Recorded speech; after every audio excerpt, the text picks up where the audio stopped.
Харанхуй хот. Зуны шөнө богино тул өглөөний 8 цагт нар нэгэнт дээр гарчээ. Унтсан нойроос арайхан сэрмэгц нэг янжуур асаад шившив. Чилсэн биеийг тайлбруулан түр зуур хэвтгэн завсар.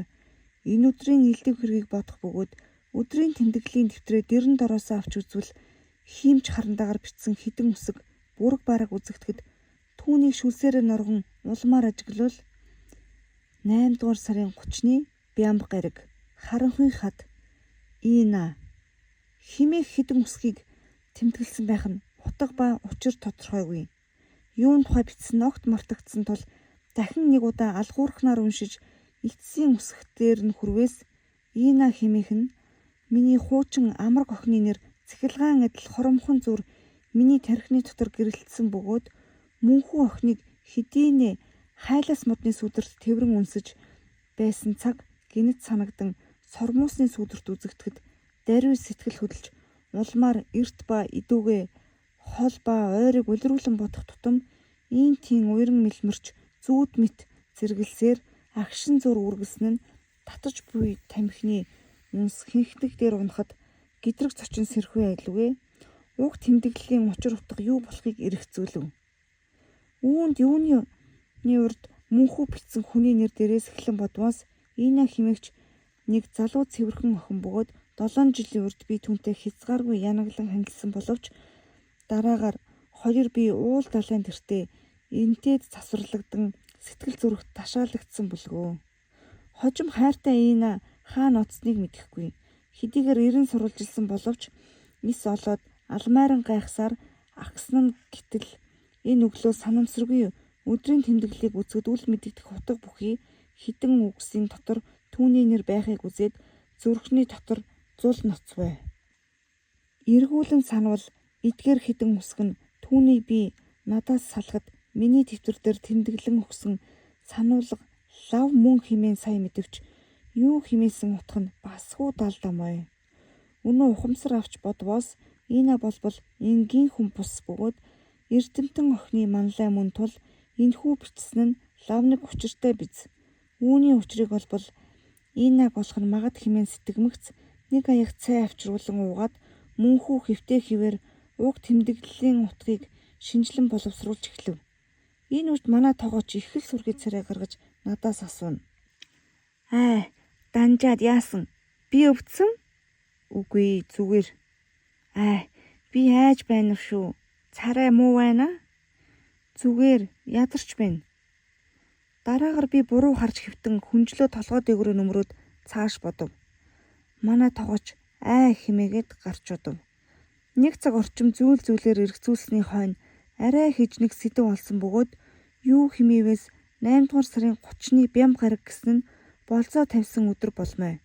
Харанхуй хад химээсэн хэрхэвчний газар байж тохирох тул лав тийм газар уулзах гэсэн юм байна химэн сэтгэгдсэн бөгөөд бас дахин нэг удаа шалгаж бодвоос ер үүнээс зайлахгүй хагаад хуанлыг авч үзвээс 8 дугаар сарын Бямб гараг нь яг энэ өдөр болсон тул даруй яарвчлан бас мөгс морийг барьж имэйл химэн тоогоочд хэлбэл түүний би өмнөөс их нүд гаргаж яасан данжаад химэн амандаа шивгэнсээр гарч одоод имэйлсэн ба шүү химэн гадна хашгирч байв. Миний би даруй ташуурыг аван шалмгайлан гарч морин дээр мордсон хойно боловч аль зүгт одох ба харанхуй хад химэгч нь ямар ертөнцид оршиж байхыг огтхон ч мэдэхгүй тул дэмийл мориныхоо 2 чихийг ширтэн гайхаж хэдэн минут болов. Үүнд манай тоогооч хажуугаас явахгүй яасан? Юу мартсан? Химэн үглэж баймаа. Гэтэл миний морь удаан зогсоход хөлн чилсэн ба угаас омглон морь тул ийш тийш тэмүүлэн тогтож ятхад жолоогоос султгал тэр баруун өмнө зүг алтхлав. Үүнд би нэг зэрэг болоод морины хаашаа чигсэн тэр зүгт шууд явв. Түүнээс нэгэнт мэдвээс хид хідэн 10 газар дими явчихсан бөгөөд хүн амтан үзэгдэхгүй цүл газар иржээ. Ам цанх нь хэмжээлсгүй. Сэтгэл удирдлах нь хязгаарлалшгүй. Морь хэдийгээр ихэд хөлөрсөн боловч ядарсан байдал огт үгүй болох үе салхийг сүрэн хинхтгийг яран тавхисаар хид хідэн ухааг давж хужир ба бударган элбэгтэй нэг цайдам газар хурч очвоос дөрвөн зүгт юу ч үзэгдэхгүй харин тэртэйгүр бараан уул хурж бороо орох янзтай байв. Угаас хот тосгон газар хүмүүжсэний тул зэрлэг уул газрын байдал төдий л тааламжгүй. Димэйл гайхмын. Намрын салхи сэржигнэн салхилах нь сэтгэлийн дотор гуулан галан байдлыг төрүүлнэ. Амраг Инаг олж уулзна хэмээсэнд харин зүүдлэн давхиж хөндий талд төөрхөн ч юм уу. Гэтэл унсан морины чихэн соодгонож хамар нь хуйхнахад сэр хидэлц очиж ийш тийш ажиглавал тэртээ хажууд нэг амтан явна. Юу ч болов очие хэмээн шууд дахин ойртвас үнэг буюу чон. Аль нь танигдахгүй нэг амтан улам цааш цугтаамай. Морийг ташуурдаж товтолсоор гүйцэн очвос үнэгч бус, чонч бус. Харин нэг нохоо юм уу? Өмнө ба хойгуур нэгэнд эргэлдэж шүүлээ шарваад баруун зүг удирдан явахыг үзвэл айлын ч нохоо бололтой, ангийн ч нохоо байлтай тул лав нэг хүнтэй газар хүрэх биз хэмээн итгэж хойноос нь дагалдан шогшив. Чингээд цайдмаас холдон нэг ухааг давбал газрын байдал их л өөр болоод өвс ногоо сахлаг ургасан хангай газар. Тэртээ баруун хойд талд өндөр уулс хандран байхын нагуур урт мөргөн урссан нь үзэгдэнэ. Нохооны явх нь алгуур болоод удалгүй нэг толгой тойрмогц цаана нэг хар овоохыг харагдав. Гадуур нь нэг ч молгүй харин гэрс бот үргэлжилжээ. Нэг настай хар хүн гарч ирээд нохоогоо даллан дуудаж амав. Миний би хагас өдөр хээр явсан нь хэдэн сар аян хийсэн мэт болж би зүдрэн санаа галирсан тул айл гэрийг үзээд Инагтай учирсан адил баярлаж морио тушаад оров. Хар хүн дагалдан ороод зүүн хойно цомцойн сув. Би баруун хойно нэг өрөөсний ширэн дэвсгэр дээр хагас завлин суусны дараа амар мэндийг мэдлцэв. Мөнхүү хар хүн 30 илүү настай бөгөөд илгэн дээл өмсөж суран бус бүсэлжээ. Үг хэлэлцэх аялгуун чихэнд их л өөр сонсогдно. Зүүн өмнөд хатавчанд өстэй дээлэр нэг хүн хучаастай хөвтөж бий. Дум буурал толгой цухууж байна. Хар хүн нурмд шигтгсэн домтой цаг нэг твш тарвны махны хамт надад өгсөнд цайн гудамжны шалбааг мэт булангартай мах нь халшгүй нэхэн үнэртэй боловч умдаасаж үлссэн минь их тул аргагүй ууж идэв. Гиз баг тайтгарч би баг амарсан хойно Инаас сэтгэлд орж ирэхэд харгахын хад химээгчийг хар хүнээс сурвас. Би энэ төсгөөсөө аваад өтөлтлөө суусан бөгөөд угаас гүрүүжин хүн тул ойр хавийн газрыг бараг мэднэ. Гэвч тийм нэртэй газрыг сонссонгүй хэмээхэд миний урам хугарч одоо хаашаа явахаа мэдэхгүй алмаар нь. Алтан дэлхийн уудам их аль газар харанхуй хад хэмээгч байхыг хэн яахан мэднэ. 4 зүг 8 зохисыг тойрон 100 жил 1000 он ирвч бас олдохгүй байж болмой. Инаг хэмээх охины бичсэн нэгэн зурвас тэмдэглэлийн төлөөнөө сэтгэл хөдөлж биеийг зовоно. Энэ мэтэр гайхан царайгаа бараалгаж нэг үе сув. Гэтэл тэртээ хажууд хөвцөн буурал эмгэн толгоогоо дааж ядан өндийн босоод баруун хоймор тагсан бурхан юм уу, онгон юм уу, аль нэг мэдэхгүй нэг юмны өмнө мөргөхөд хар хүн их л гайхсан байдлаар харж эмгээ гэж байна.